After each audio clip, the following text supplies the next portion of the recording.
ओडिशा के बालासोर में हुए भयानक ट्रेन हादसे में अब तक 280 से अधिक लोगों की जान जा चुकी है। 3 ट्रेनों के टकराने की इस भीषण दुर्घटना ने सारे देश को झकझोर कर रख दिया है।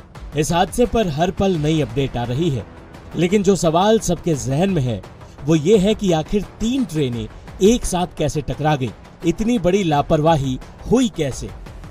रेलवे सूत्रों से जो जानकारी सामने आई है वो हम आपको बताते हैं। रेलवे के वरिष्ठ आधिकारिक सूत्र बताते हैं कि ये दुर्घटना सिस्टम कोलैप्स का नतीजा है।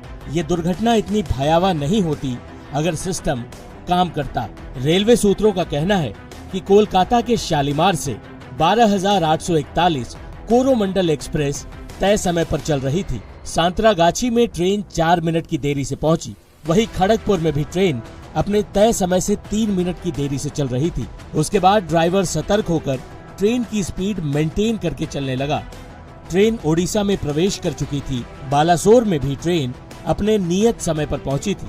कोरोमंडल एक्सप्रेस वहां से करीब 25 किलोमीटर ही आगे बढ़ी थी कि बहनागा बाजार की एंट्री पर स्थित पॉइंट्स पर कुछ दिक्कतें हुई। इसके बाद ट्रेन के कुछ डब्बे पटरी से उतर गए।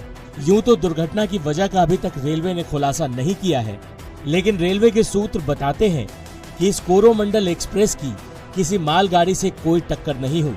उन्होंने जो अंदाजा लगाया वो ये है कि ट्रेन के कुछ डब्बे बहनागा बाजार के एंट्री पॉइंट पर डिरेल हुए होंगे। उस समय ट्रेन की स्पीड 130 किलोमीटर प्रति घंटे की रफ्तार से रही होगी।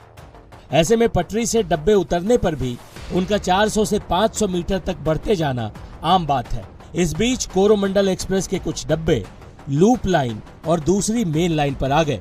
उसी समय बगल के लूप लाइन पर मालगाड़ी खड़ी थी। उसी मालगाड़ी पर कोरोमंडल एक्सप्रेस के डब्बे चढ़ गए। जिस समय ये हादसा हुआ उसकी जानकारी तुरंत कंट्रोल रूम तक नहीं पहुंची। उसी समय वहां से 12,864 हावड़ा बेंगलोर सुपरफास्ट एक्सप्रेस गुजरने वाली थी और दुर्भाग्य देखिए कि ये ट्रेन 3 घंटे से भी ज्यादा लेट चल रही थी। ये ट्रेन बहनागा बाजार स्टेशन पर नहीं रुकती थी, इसलिए इसे थ्रू सिग्नल मिला हुआ था और फिर ये ट्रेन 130 किलोमीटर की रफ्तार से चलती हुई डिरेल हुई कोरोमंडल एक्सप्रेस से भिड़ गई। इस ट्रेन के एक तरफ डिरेल कोरोमंडल एक्सप्रेस तो दूसरी तरफ लूप लाइन में मालगाड़ी खड़ी थी, यानी इस ट्रेन के डब्बे दोनों ट्रेनों के बीच से टकराते हुए गुजरे। इस वजह से ये हादसा भयानक हो गया। दोनों एक्सप्रेस ट्रेनों की भिड़ंत में ट्रेनों की करीब 17 बोगियां पटरी से उतर गईं। इस हादसे में अब तक 280 से अधिक लोगों के मरने की पुष्टि हो चुकी है। ये संख्या बढ़ भी सकती है क्योंकि हादसे में 900 से अधिक लोग घायल बताए जा रहे हैं। रेस्क्यू ऑपरेशन जारी है। अगली अपडेट के साथ हम जल्द हाजिर होंगे। टाइम्स नाउ नव भारत डिजिटल की रिपोर्ट।